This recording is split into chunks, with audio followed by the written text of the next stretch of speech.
Ito Hartford na motor, Taiwan brand, yan ah. BFI siya, BFI.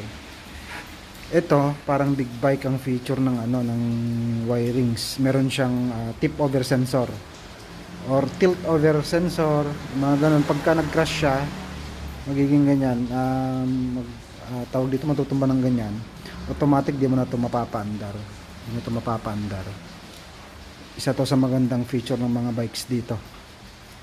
Kahit mga maliliit lang, mga 200cc lang dito, 150cc, may mga ganito. Tulad nun, yung isa. Pero din nun. Tapos ito, pag nag-lock ko to, ang mangyayari sa motor, mawawala-wala yung kuryente at mawawala-wala yung fuel pump. Hindi siya gagana.